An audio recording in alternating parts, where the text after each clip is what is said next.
mapagpalang araw po sa ating lahat, a Blessed Church, at sa ating pong mga online viewers. And Happy Father's Day po sa ating magigiting na mga tatay, ama, papa, papang, dad, daddy, o airpat. At nawa po ay talagang pagkalooban po kayo ng ating Panginoon ng malakas at malusog na pangangatawan, God's wisdom at mahabang buhay. Pagpalain po kayo aming mga ama. At syempre, huwag po nating kakalimutan at dapat po ay lagi nating pupurihin, pasasalamatan at talagang i-acknowledge ang talagang walang katulad, ang napakadakila, ang napakamakapangyarihan at napakabuting ating Ama sa langit. Amen? Our Heavenly Father. Yes, tunay nga na kung wala siya, wala po tayo. At nararapat lamang na talagang siya ay ating pasalamatan, purihin at sambahin. Amen? Amen. Kaya sa umagang ito, pakikuha po yung ating mga Bible at sabay-sabay po nating buksan sa Psalm 86. At basahin po natin yung nasa verses 8 hanggang 10. Ayan. Sabi po dito, Psalm 86 verses 8 to 10, There is none like you among the gods, O Lord, nor are there any works like yours. All the nations you have made shall come and worship before you, O Lord, and shall glorify your name. For you are great and do wondrous things. You alone are God. Amen. Tunay nga pong walang katulad ang ating Panginoon at wala nang hihigit sa Kanya. At sa araw pong ito, as we seek Him and worship Him, nawa po ay talagang mag-glorify po natin ang Kanyang pangalan. Muli po, ang aking pong paalala, nawa po ay hindi po tayo ma-conscious sa ating mga katabi or sa ating paligid. At maibigay po natin, ma-express po natin yung wagas na papuri that our God, our Father deserve. Amen? Amen. At bago po tayo tuluyang magpatuloy, tayo po ay manalangin. Yes, God, our Heavenly Father, tunay nga po, Lord, na karapat-dapat ka, O God, ng aming mga papuri at pagsamba. Tanging Ikaw lang, Panginoon, ang nais naming itaas sa lugar na ito, Panginoon, sa aming mga puso, O God, sa aming mga buhay. Nawa po ay talagang Ikaw ay madakila, Panginoon. Lord, nakikita mo, Lord, yung sitwasyon ng bawat isa, O God, yung laman ng aming mga puso, Panginoon, yung laman ng aming mga isip, O God. At alam ko, Panginoon, nakakatagpuin niyo po ang bawat isa. Alam ko, Panginoon, na may gagawin kang talagang something great, O God, ngayong araw, Panginoon. Kaya ito po ay aming ine-expect, O God. Ne-expect namin din, Panginoon, na talagang makakatagpo ka namin, O God. Tanggapin mo, Lord, ang aming mga alay na papuri, tanging sa pangalan mo lamang. Ikaw po ay patuloy naming itataas at patuloy naming ipasasalamatan. In Jesus' mighty name we pray. Amen and amen. Sabi po sa Jeremiah 10:6, There is none like you, O Lord. You are great, and your name is great in Maya. Amen? At yan po yung i-declare natin sa ating pag-aawitan. The greatness of our God, which is visible naman po in all of His creation at sa ating mga buhay. How great Thou art.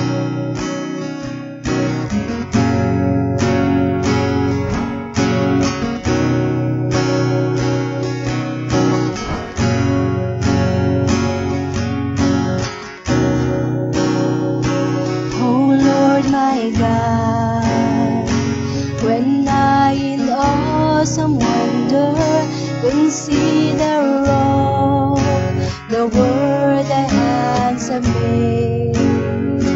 I see the stars, I hear the rolling thunder, thy power throughout the universe display. Then sings my soul, my Savior God to thee. How great Thou art, how great Thou art. Then sings my soul, my Savior God to thee. How great Thou art, how great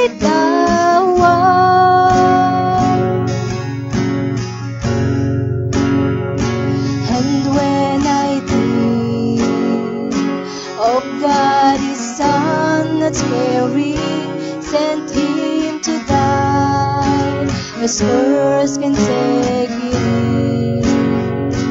That on that cross, my burden gladly bearing, He bled and died to take away my sin. Then sings my soul, my Savior God within. How great our God, how great Thou art. Then sings my soul, my Savior God within. How great Thou art, how great Thou art. Then sings my soul, my Savior God within. How great Thou art, how great Thou art. Then sings my soul, my Savior God within. How great Thou art, how great Thou art. When Christ shall come with shout of acclamation and take me home, what joy shall fill my heart. Then I shall bow with humble adoration and then proclaim, my God, how great Thou art. Then sings my soul, my Savior God within. How great Thou art, how great Thou art. Then sings my soul, my Savior God within. How great Thou art, how great Thou art. Then sings my soul, my Savior God within. How great Thou art, how great Thou art. Then sings my soul, my Savior God within. How great Thou art, how great Thou art. How great Thou art, how great Thou art. Amen. Glory to our living God. How great our God.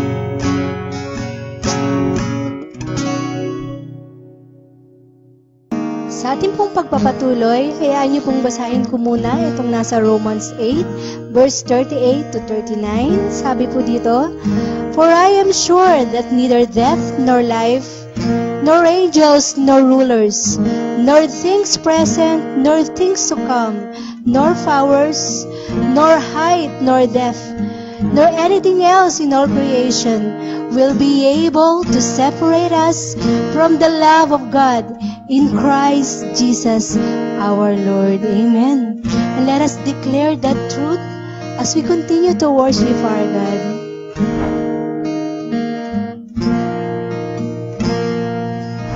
Give me eyes to see more of who You are.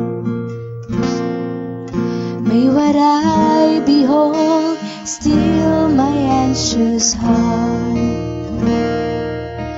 Take what I have known and break it all apart. 'Cause You, my God, are greater still, and no sky contains, no darkness reigns. Oh, You are the greatness of our God. I spend my life to know, and I'm far from close to all You are, the greatness of our God.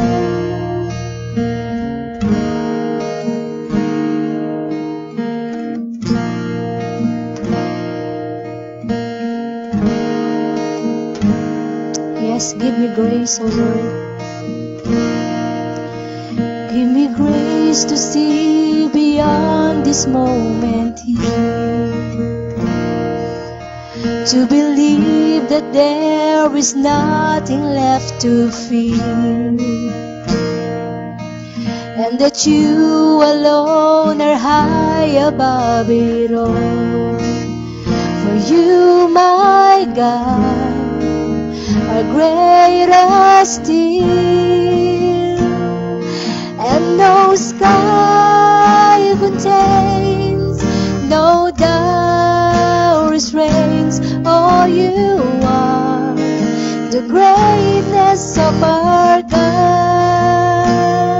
I spend my life to know, and I'm far from close to all you are, the greatness of our God.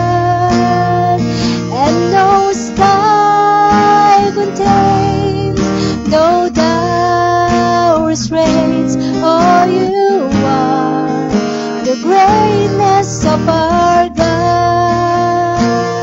Spend my life to know, and I'm far from close to all you are, the greatness of our God.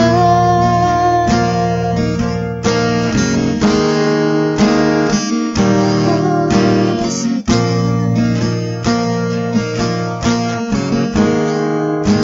Yes, and there is nothing that can ever separate us. And there is nothing that can ever separate us. And there is nothing that can ever separate us from your love. No life, no death. Of this I am convinced that you, my God, are greater still. There is nothing that can ever separate us, and there is nothing that can ever separate us from your love. No life, no death.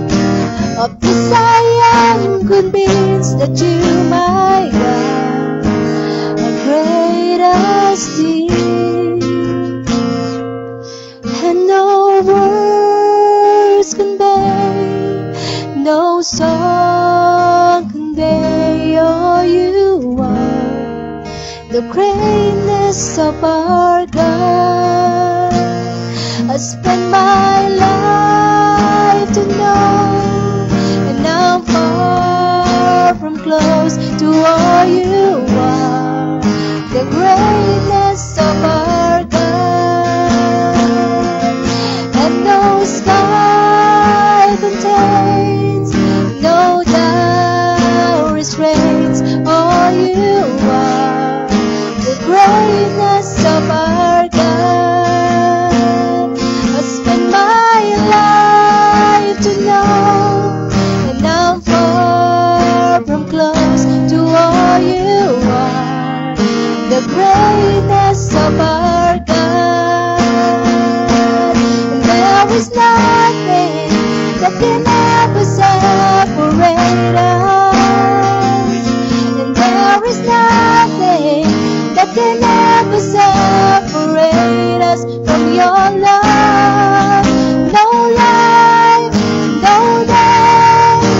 Of this I am convinced that you, my God, are greater still. And there is nothing that can ever separate us, and there is nothing that can ever separate us from your love. No life, no death. Of this I am convinced that you, my God, are greater still. Oh, yes, you are. You are great, oh God, and not incomparable.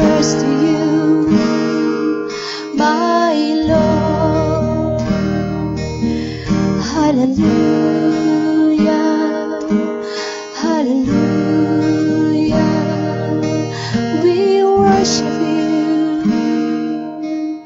and glorify your name, Jesus, oh Jesus, my Lord and Savior, oh God, hallelujah. Yes, oh Lord, tunay nga Panginoon na napakabuti mo, God. Maraming salamat, Lord, sa amazing love, Panginoon, na talagang binigay mo sa amin, oh God. Thank you, Panginoon. The words are not enough, oh God, na hindi sapat, Panginoon, talaga ang mga salita, Lord, upang ikaw ay pasalamatan, oh God. But look, Panginoon, tingnan mo yung aming mga puso, oh God. You are grateful na, Panginoon. Kami po ay lubusang nagpapasalamat, Lord, and we stand in awe, oh God, sa kabutihan mo, Panginoon, sa kagandahang loob mo, Lord, sa kahabagan mo, oh God. Maraming salamat, Panginoon. Bagamat hindi kami karapat-dapat, oh God, ay pinili mo kami, Panginoon. Talagang ginawa mo, Lord, tinawag mo, Panginoon, na iyong mga anak. Maraming salamat, Lord.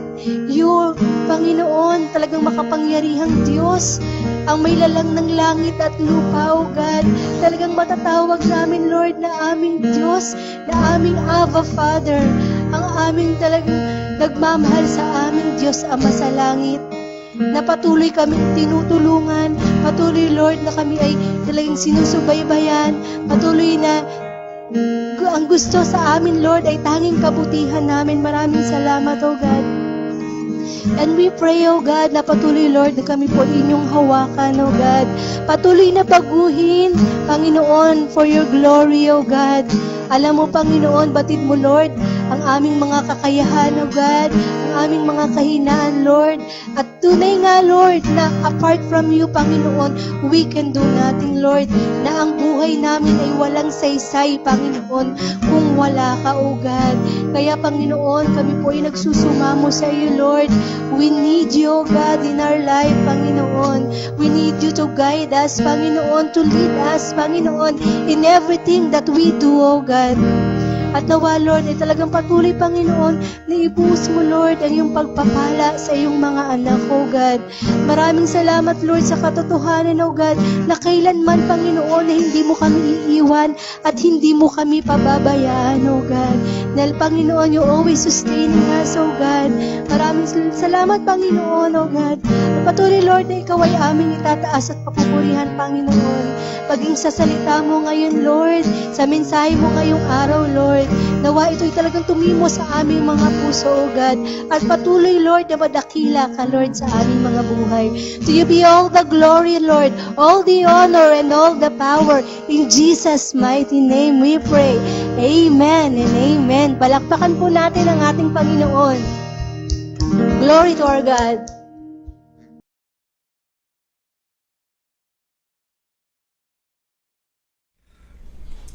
Magandang umaga, A Blessed Church.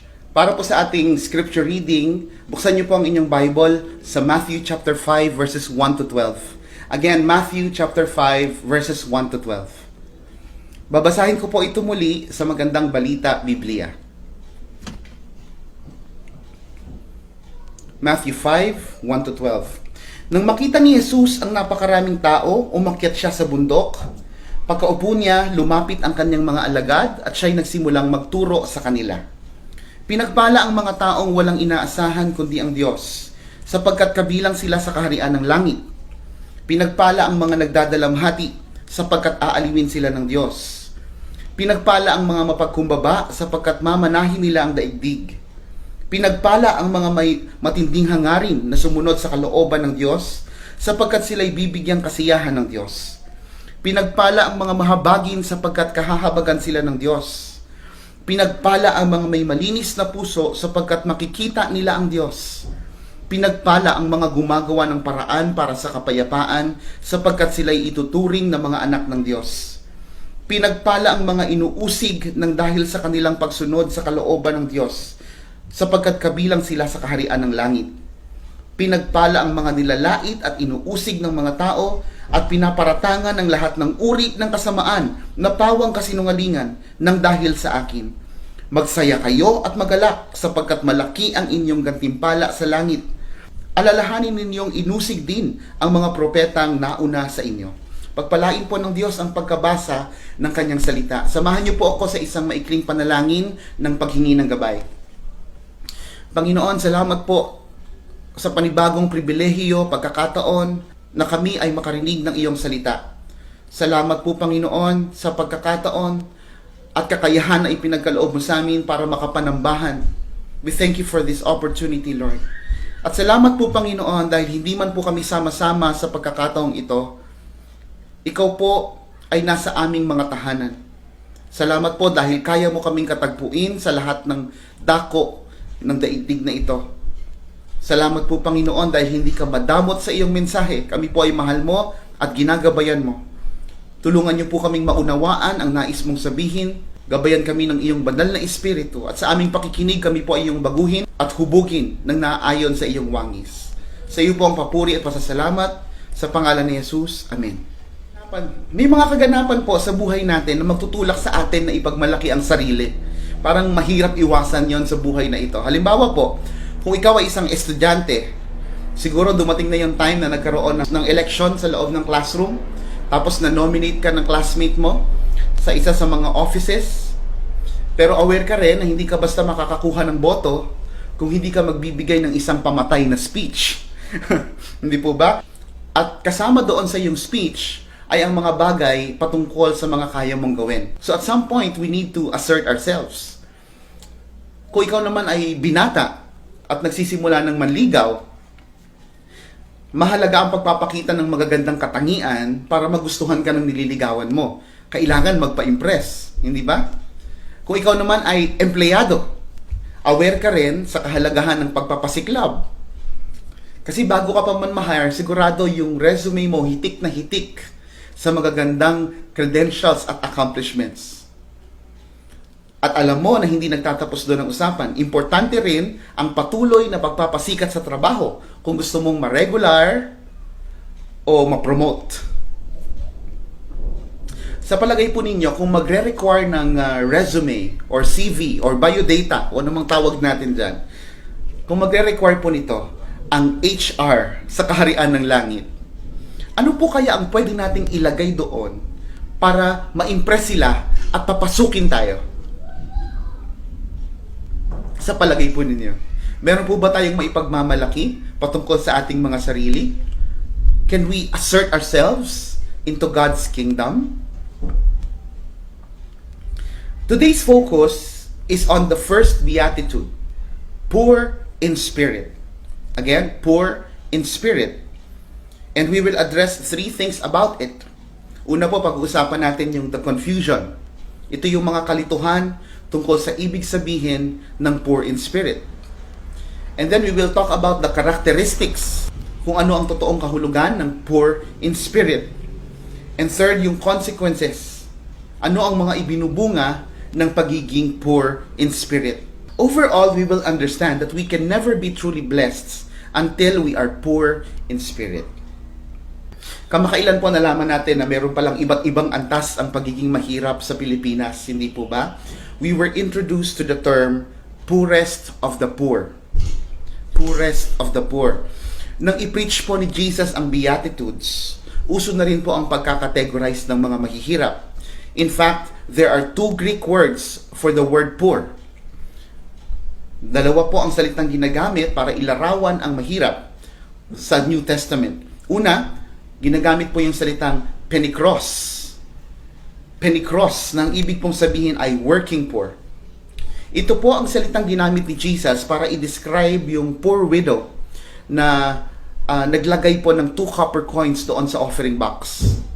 Yung babaeng balo. Makikita po natin yan particularly sa Luke 21 verse 2. Mahirap lang siya, pero penikros ang salitang ginamit, indicating that she still has resources. So kahit pa paano, meron pa rin siyang mapagkukunan. Inadequate nga lang. Ibig sabihin, hindi nga lang sapat ang kanyang resources. Pero kahit pa paano, meron siyang mahuhugot. So yun po ang unang salita. Ang pangalawang salita na ginagamit sa Griego ay pitokos. Pitokos, na ang ibig sabihin ay beggarly poor. Ito naman po yung mga taong hindi lang kapos, kundi said, salat, walang-wala sa yaman. Wala po silang ibang pwedeng pagkunan maliban sa pamamalimos. Ito po ang salitang ginamit sa Luke 16:20 para ilarawan si Lazarus. By the way, hindi ito yung Lazarus na binuhay ni Jesus mula sa pagkakamatay. Okay? This is the Lazarus, the beggar. Ito po yung pulube na nakaantabay sa gate ng isang mayamang lalaki at naghihintay ng mga tira-tirang pagkain. So, yun yung Lazarus na tinutukoy dito sa Luke chapter 16. So, nang ilarawan ni Jesus si Lazarus, ginamit niya ang salitang pitokos or beggarly poor. Ilan pa po sa mga literal na kahulugan ng pitokos ay to shrink, cower, or cringe. Sa Tagalog, tumiklop o yumuko dahil po sa kahihiyan. Alam niyo po, karaniwan po sa mga Jewish beggars noon, nung time ni Jesus, na ipang-abot ng pera ang isang kamay, habang ang kabilang kamay naman po ay nakatakip sa kanilang muka. That's the typical picture of a Jewish beggar. At bakit po ganon? Dahil po sila'y nahihiya sa kanilang katayuan. Among these two words, penikros and pitokos, ano po sa palagay ninyo ang ginamit ni Jesus Christ when He preached the Beatitudes? Nung sinabi niyang, blessed are the poor in spirit. Ano kayang poor ang tinutukoy ni Jesus dito? Is it the working poor or the beggarly poor? To answer that, Jesus used the word pitokos, beggarly poor, and He called them blessed. Blessed are the poor in spirit. Dumako po muna tayo sa unang mahalagang usapin natin, yung the confusion, yung mga kalituhan. Bago po tayo dumako sa tunay na kahulugan ng poor in spirit, pag-usapan po muna natin ang mga maling pag-unawa tungkol dito. Number one, it is not a commendation for poverty. It is not a commendation for poverty. May mga nag-aakala po kasi na ang tinutukoy po ni Jesus sa Matthew chapter 5 ay yung mga mahihirap, na ito ay laan para sa mga dukha. Ang pagkakabasa po nila sa statement ni Jesus Christ ay hindi blessed are the poor in spirit. So, binabaligtad po nila yung mga salita, and instead, ang kanilang pong pagkakaunawa ay base sa pagkakabasa ng blessed in spirit are the poor. Kaya lang po, a careful syntax analysis o yung pag-analyze po ng word structure proves this to be wrong, proves this to be an error. Ginagamit din po ng mga taong ito yung version ni Luke sa Beatitudes para suportahan ang mali nilang pagkaunawa. Kasi po sa Luke 6 verse 20, ang sabi po ni Luke, blessed are the poor. Hindi niya po sinama yung salitang in spirit. Pero kapag tinignan niyo naman po yung context ng sinasabi ni Luke sa chapter 6, it actually conveys the same idea as Matthew's based on its context. So maliwanag po na wala itong kinalaman sa poverty in terms of resources. So ibig sabihin, hindi po nakakalamang ang mga mahihirap sa mga mayayaman. Kung usaping kaligtasan po ang pag-uusapan. Okay? I hope that's clear. Poor people are not closer to the kingdom of heaven than those who are rich. And the resources of wealthy people do not disqualify them from going into heaven. So, mahirap man po tayo o mayaman, basta't kung hindi tayo nagrepent at nagsuko ng buhay kay Jesus, pupunta pa rin tayong lahat sa impyerno. That's for sure. So, at least we know that this is not a commendation for poverty. Number two, it is not about having low self-esteem. It is not about having low self-esteem. Iba po yung poor-spirited sa poor in spirit. Marami pong tao, nagtataglay sila ng mababang opinyon patungkol sa kanilang sarili. They are poor-spirited.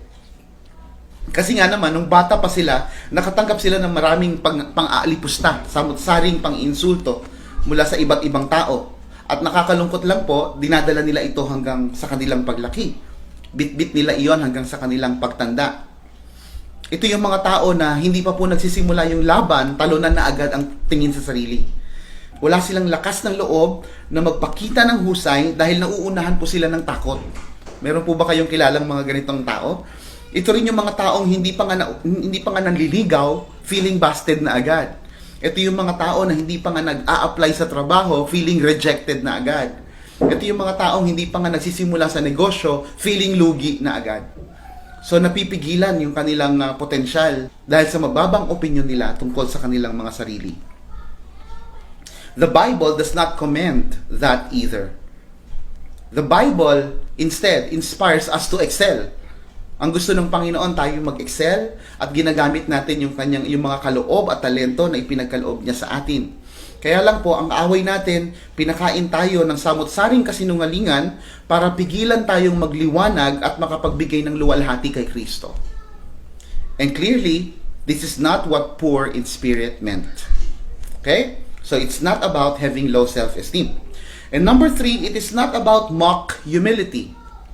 It is not about mock humility. Ang ibang tawag po sa mock humility ay false humility.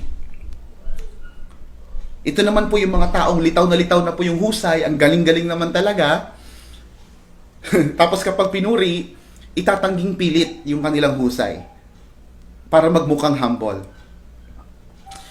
Pero ang totoo po niya, nakakubli sa mga pagpapahumble na ito, ang matinding pagnanasa na makakuha pa ng dagdag na papuri. Yun po talagang ibig sabihin ng false humility. Akala mo humble, pero deep inside, gusto niya pa ng additional praises coming from people. Okay? Kasi the more, the merrier. That's the principle of false humility. So sasabihin ng tagahanga, grabe, napaka-talented mo, Brad. Galing mo. So ang sagot, kapag meron kang false humility, hindi nga eh. Kakahiya nga, kulang ako sa practice. Hindi ko na uulitin to, pre. Nakakahiya. Tapos yung mga humahanga naman sa'yo, pipilitin ka, kukumbinsihin ka na talagang magaling ka, di ba? Yun ang gustong-gusto ng mga may false humility. Di ba? Hindi, pre, ang galing-galing mo. Maniwala ka sa akin, ang husay-husay mo. Nakakaingit ka nga eh. Teka, tatawagin ko ang mga kapitbahay para sama-sama kaming kumbinsihin ka. Kailangan may ganon, ano? We have to understand that false humility is not humility at all. It is pride. And the Bible condemns pride. Galit po ang Diyos sa mayabang. Clearly, it is not equivalent to being poor in spirit. Kaya kapag nakarinig po tayo ng papuri mula sa ibang tao, sinabi sa atin ang galing mo, ang husay mo, di ba? Sagutin na lang po natin ng thank you, glory to Jesus. So ituon natin sa Panginoon ang papuri, ibalik natin ang papuri sa Panginoon. Kasi anyway, alam naman natin na sa Panginoon ang galing lahat ng kaloob at saka talento natin. So that's the best way to respond to praises. So, let's talk about the characteristics. Okay? Kung ang pagiging poor in spirit ay wala palang kinalaman sa pagiging mahirap, sa pagkakaroon ng low self-esteem, at pagkukunwaring humble, ano naman kaya ang totoong ibig sabihin nito? Sa pag-unawa po ng katagang ito, yung poor in spirit, mahalagang isaalang-alang ang salitang in spirit. Hindi natin pwedeng ilabas yon sa equation. Maliwanag po na ang tinutukoy ni Jesus ay hindi economic poverty, kundi spiritual poverty. So magkakaroon po tayo ng mas detalyadong pagkaunawa kung babalikan natin ang eksaktong salita na ginamit ni Jesus sa salitang poor. Natatandaan niyo pa po ba? He used the word pitokos, na ang ibig pong sabihin ay pulubi. So being poor in spirit, in its literal sense, means being spiritual beggars. And spiritual beggars are those who possess consciousness of their absolute sinfulness and lack of holiness before God. Sila po yung mga taong nakakaunawa na wala silang pwedeng ipagmalaki sa Diyos, na wala silang karapatan na humarap sa Diyos, na wala silang karapatan sa kahit anumang pagpapalang nagmumula sa Diyos, na ang tanging lugar lang na nararapat sa kanila ay impyerno. na wala sila kahit kapirasong kakayahan na iligtas ang sarili mula sa galit ng Diyos. Spiritual beggars are those who recognize that they are spiritually bankrupt. Ang sabi po sa Hebrews 12:14, without holiness, no one will see God. Without holiness, no one will see God. Ang mga poor in spirit po ay hindi lamang kapos sa kabanalan. Sa halip, sila po ay said o salat sa kabanalan. Hindi po tayo katanggap-tanggap sa Diyos dahil sa ating sinful nature. Ang sabi po sa Romans 3:23, ang lahat ay nagkasala at hindi nakakaabot sa kaluwalhatian ng Diyos. Also in Romans 1:18, ang sabi, nahahayag mula sa langit ang puot ng Diyos laban sa lahat ng kalapastanganan at kasamaan ng mga taong dahil sa kanilang kasamaan ay hinahadlangan ang katotohanan. We are never poor in spirit until we realize our beggarly standing before God. Hanggat may natitirang kahit nagatuldok na pagmamalaki sa ating mga puso tungkol sa ating mga sarili, we can never be poor in spirit. You may tell the Lord, Lord, alam ko pong masama ako, pero hindi naman po ako kasing sama ng iba dyan. Hindi naman po ako rapist, hindi naman po ako killer. Well, alam mo kapatid, kung ganito ka mag-isip, ibig sabihin, hindi ka talaga poor in spirit. That's the very opposite of being poor in spirit. You may be penny-cross, but not pitokos. Mahirap ka lang, pero hindi ka pulubi. Even worse is when you think that you are rich in spirit. Bukod dito, nangangahulugan lang na hindi mo talaga kilala ang sarili mo. The reason why you think you're good is because you've only been comparing yourself to a fellow human. Start comparing yourself to Jesus, and you will understand how worst of a sinner you are. Our prideful and deceitful heart tells us that we are better. Gumagamit po kasi tayo ng maling panukat, kaya mali ang kinalalabasan ng ating sukat. Kasi unang-una po, bakit mo i-compare ang sarili mo kay Hitler? Bakit mo i-compare ang sarili mo sa mga tao sa paligid mo? Bakit mo i-compare ang sarili mo sa isang kriminal? Una-una, you have to understand that they are not the standard for morality. They are not the standard of holiness and righteousness. Jesus is. Jesus is the standard of good. So kung gusto nating sukatin ang ating kabanalan, gawin nating panukat si Jesus.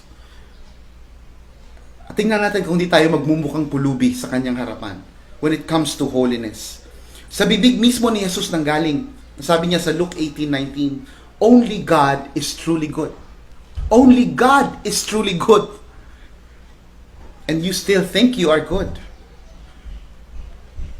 So sino sa inyong dalawa ni Jesus ang nagsisinungaling? Kung sinasabi nating tayo walang kasalanan, dinadaya natin ang ating sarili at wala sa atin ang katotohanan. That's what we see in 1 John 1 verse 8. Now that we understand what poor in spirit meant, maganda siguro tumingin din tayo sa ilang mga demonstration of being poor in spirit. Here are some of the Bible characters who demonstrated what it means to be poor in spirit. Number 1, the tax collector. We see this in Luke 18 verses 9 to 14. May ikinuwentong parable si Jesus sa Luke 18 verses 9 to 14 at tungkol po ito sa dalawang tao na nananalangin sa templo. Ang isa po ay Pharisee at ang isa naman po ay tax collector. Ang tax collector po during that time ay kinamumuhian ng mga Hudyo. Sila po ay tinuturing na traidor because they are working for the Roman Empire. At tinuturing po silang makasalanan dahil dinadaya po nila ang mga tao. So doon sa loob ng templo, nanalangin ang Pariseo at ipinagmalaki niya ang kanyang kabutihan sa harap ng Diyos. Habang ang tax collector naman ay humiling ng habag at kapatawaran mula sa Diyos sa kanyang panalangin. Ang sabi po sa verse 14, sinasabi ko sa inyo, ang lalaking ito'y umuwing matuwid sa harapan ng Diyos at hindi ang Pariseo. The tax collector was justified. The Lord honored his sincere admission of his sinfulness. Number 2, we have Peter. Luke chapter 5 verses 1 to 11. Ipinakilala po ni Jesus ang kanyang sarili kay Pedro sa isang mahimalang tagpo. Ang ginawa po ng Diyos, biniyayaan niya si Pedro ng napakaraming huling isda. Sobrang dami po ng isda na ikinapunit na po ng lambat ni Pedro. At nang ma-realize ni Pedro na Diyos ang kausap niya, agad siyang lumuhod at nagsabi, "Lumayo kayo sa akin, Panginoon, sapagkat ako'y isang makasalanan." That's what we see in verse 8. So aside from the tax collector, Peter, we also have the prophet Isaiah. We see this account in Isaiah chapter 6. Binigyan ng Diyos si Isaiah ng isang makapanlaglag pangang karanasan sa templo bilang panimula ng kanyang katawagan bilang isang propeta. At ito po ang nasabi ni Isaiah bilang tugon sa karanasang iyon. We see this in verse 5 of chapter 6. "Kawawa ako, sapagkat ako ay isang makasalanan, at mula sa isang lahing makasalanan. Mapapahamak ako sapagkat nakita ko ang hari, si Yahweh, ang makapangyarihan sa lahat." So aside from the tax collector, Peter, Isaiah, we also have the Apostle Paul in Romans 7 verse 24. Ang sabi niya, "Kay saklap ng aking kalagayan, sino ang magliligtas sa akin mula sa katawang ito na nagdadala sa akin ng kamatayan?" So this is how they responded to the holiness of God. Tayo po, paano? How do we respond? Whenever we hear preachings and teachings, kapag po tayo ay nakakarinig ng mga Bible lessons, minsan po naiisip natin, ay, may kilala akong ganyan. Ay, parang si ano yan? Parang kilala ko yan. Maipost ka sa Facebook para mapatamaan. It is very easy for us to point fingers at others, but we fail to examine ourselves. Sa tagpong maunawaan natin kung gaano kalala ang ating mga espiritual na kalagayan, doon pa lang po talaga nagsisimula ang ating pagiging poor in spirit. Dito pa lang po nagsisimula ang ating pagyuko sa kahiyan habang hinihingi ang habag ng Diyos gamit ang isang kamay at ang isa naman ay pinantatakip sa mukha. This is the true humility that God demands from us. We talked about the confusion. We addressed the confusion. We talked about the characteristics, the true definition of being poor in spirit. Ngayon, pag-usapan po natin ang ibinubunga nito. The consequence of being poor in spirit. Ang sabi po ni Jesus, "Blessed are the poor in spirit, for theirs is the kingdom of heaven." The specific word for theirs is autos, which is empathic. It is in an emphatic form. Yung emphatic po, ito po ay mula sa salitang emphasis. Ito po ang paraan ng mga Griego para bigyang diin ang isang salita. Bigyan ko po kayo ng example. Halimbawa, pwede ko pong sabihin, "I will build the house." I will build the house. Pero kung gusto kong bigyan pa ng mas matinding diin ang sentence, sasabihin ko po, "I will build the house myself." Okay? Dinagdag ko po yung salitang myself. Pwede namang I will build the house. Pero gusto kong i-intensify yung I. So I will use myself. I will build the house myself. Ganon din po ang logic ng pagkakagamit ni Jesus ng salitang autos or for theirs. Okay?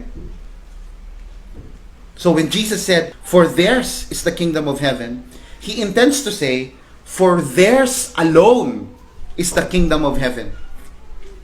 Sa Tagalog, para sa kanila mismo. O kaya naman po, para sa kanila lamang ang kaharian ng langit. Christ's kingdom only belongs to those who are poor in spirit. Ang ibig sabihin po, hindi tayo makakapasok sa langit kung hindi tayo poor in spirit. Dito po ako nanggagaling sa aking paliwanag nung nakaraang linggo sa ating introductory message on the Beatitudes. Ang Beatitudes po ay mga paglalarawan ni Jesus sa mga Kristiyano. Why? Because you can never enter heaven until you are a Christian. And you can never be a Christian until you are poor in spirit. There is no one in the kingdom of God who is not poor in spirit.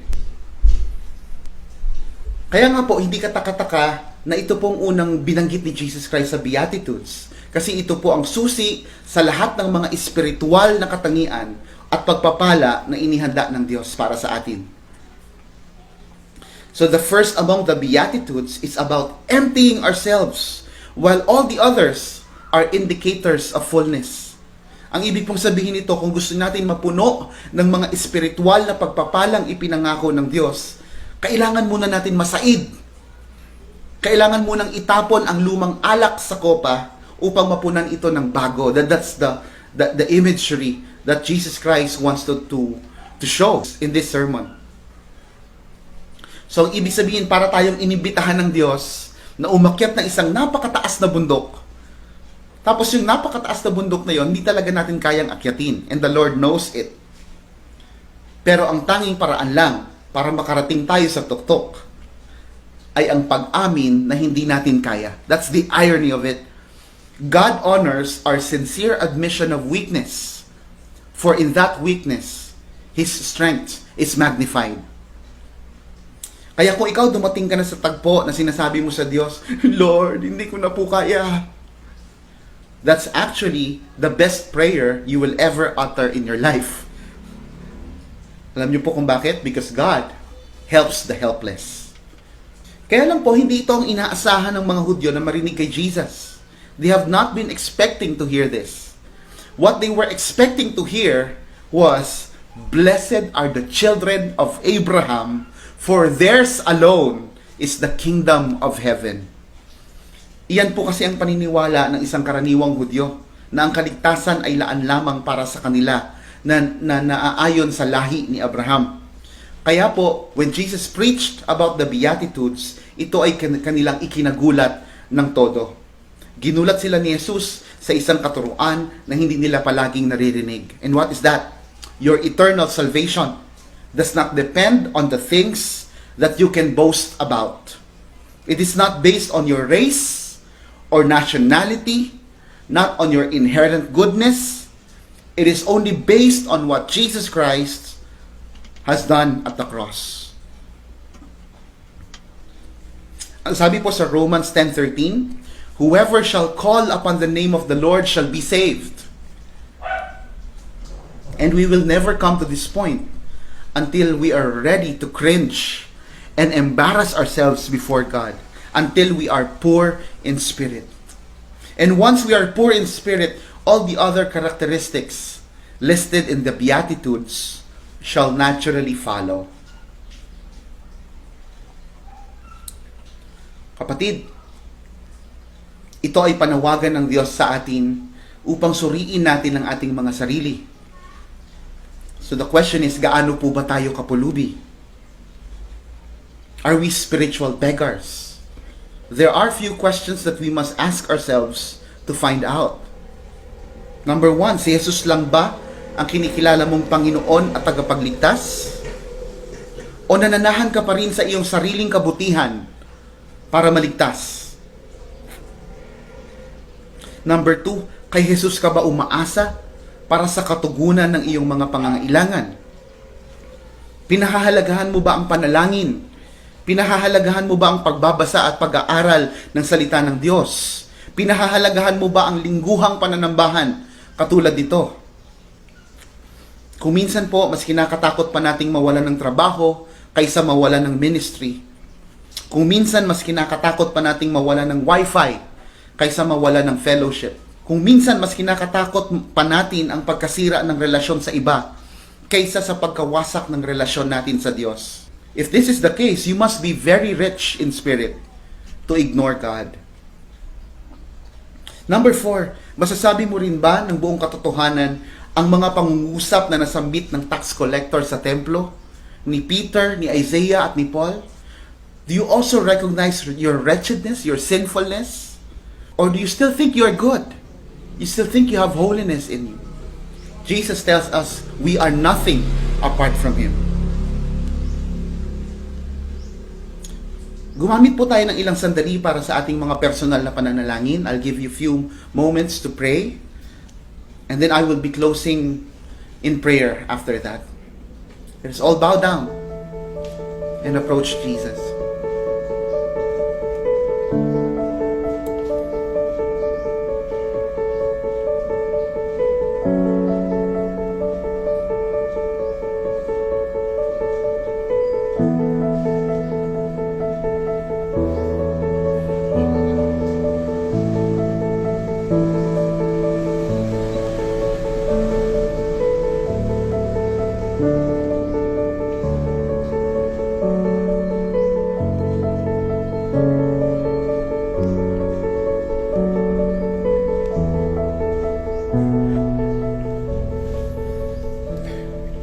Panginoon, lumalapit po kami sa iyo at kinikilala ang iyong kabanalan.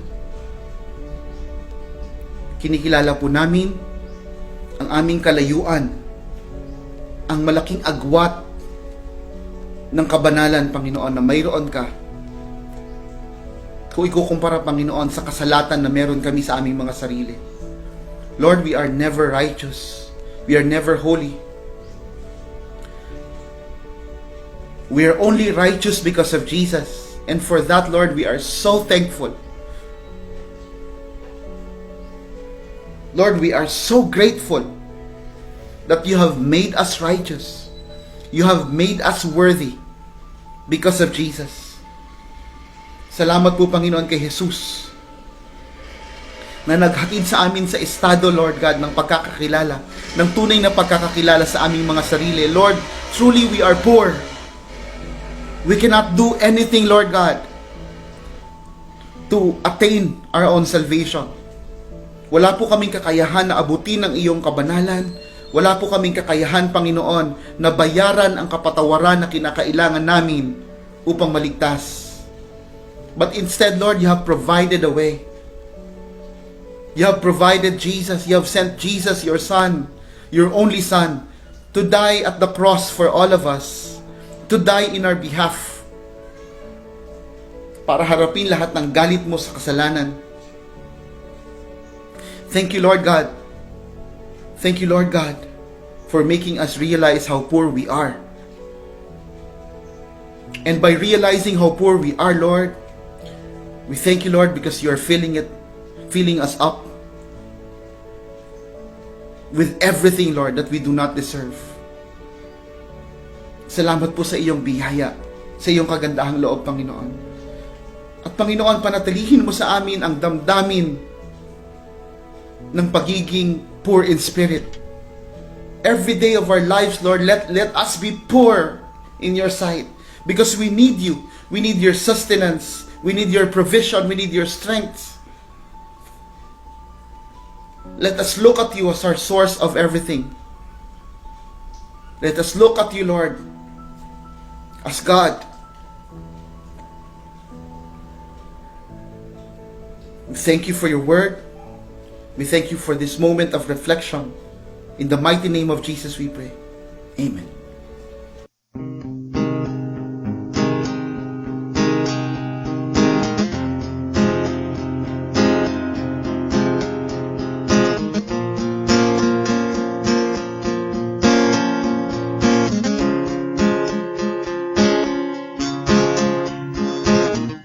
Letting go of every single dream, I leave each one down at your feet. Every moment of my wandering never changes what you see. I try to win this war, I confess. My head's so weary, I need your rest. Mighty warrior, king of the fight. No matter what, I face you by my side. When you don't move the mountains, I'm leading you to move. When you don't part the waters, I wish I could walk through. When you don't as I cry out to you. I will trust, I will trust, I will trust in you. Truly, you know what tomorrow brings. There's not a day ahead you have not seen. So in all things, be my life a prayer. I want you, one Lord, and nothing less. When you don't move the mountains, I'm needing you to move. When you don't part the waters, I wish I could walk through. When you don't give the answers, as I cry out to you, I will trust, I will trust, I will trust in you. I will trust in you.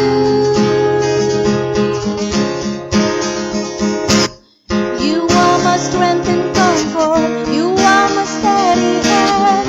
You are my firm foundation, the rock on which I stand. Your ways are always higher. Your plans are always good.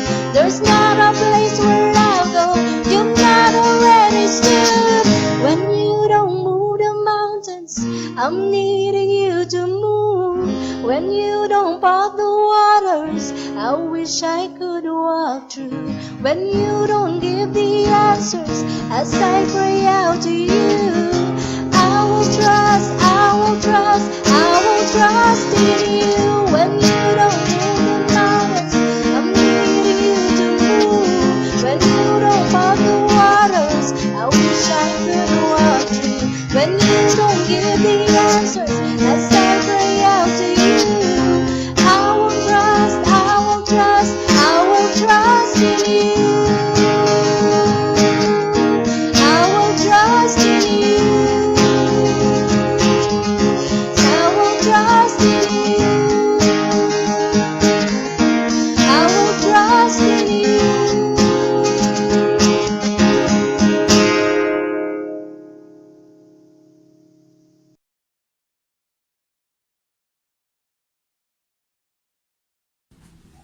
Magandang umaga po, Blessed Church.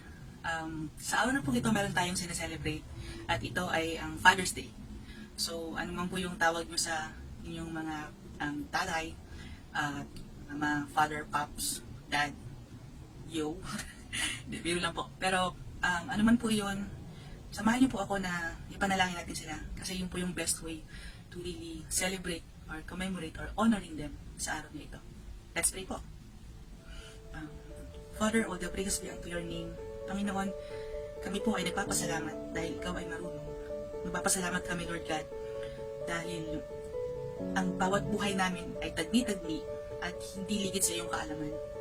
Salamat, Lord, sa mga ama na binigay mo sa amin, Panginoon, para maging parte ng aming buhay, para magpalaki sa amin, Father. We know nobody's perfect. And we know, Lord, na even kami pa nang nagkakasala, nagkukulang. Ngunit sa kabila ng ito, ang nagpapasalamat kami dahil ang mga ama namin na ibinigay mo sa amin, Lord God, ay talagang sila, Lord, sila talaga yung naka-align, Father, to guide us. Sila yung naka-align, Father, to nurture us, to provide for us. At maaari, hindi ko po alam, Father, kung ano yung experience ng mga iba kong ka-churchmate, Panginoon. Pero whatever that is, Lord, salamat. Kasi marunong ka, ikaw yung nag-assign sa amin ng mga ama or ama figure to guide us, Lord, as we grow up. Hihiling namin at pasabit namin, Panginoon, sila sa inyo. Give them wisdom. We pray that you give them more strength, Lord, at higit sa lahat, Father, yung pananampalataya nila, Panginoon, talaga umugong at makita sa aming buhay, Lord. Patuloy na ba silang maging ehemplo? Higit sa lahat, Lord, mas mag-igting, Panginoon, yung pagmamahal nila sa iyo, para ang goal talaga nila is maging kagaya mo on how you are being a father to us all. Panginoon, maraming pong salamat. Itinataas namin ang iyong pangalan. In Jesus' name we pray. Amen. Itaas po ninyo ang inyong mga kamay bilang simbolo ng pagtanggap ng pagpapala na nagmumula sa Panginoon. Sa Kanya na makapag-iingat sa inyo upang hindi kayo magkasala at makapaghaharap sa inyo ng walang kapintasan at may malaking kagalakan sa Kanyang kalwalhatian, sa iisang Diyos na ating tagapagligtas sa pamamagitan ni Hesukristo na Panginoon natin, sa kanyang kaluwalhatian, kadakilaan, kapamahalaan at kapangyarihan mula pa noong una, ngayon at magpakailanman. Amen. Purihin po ang Panginoon.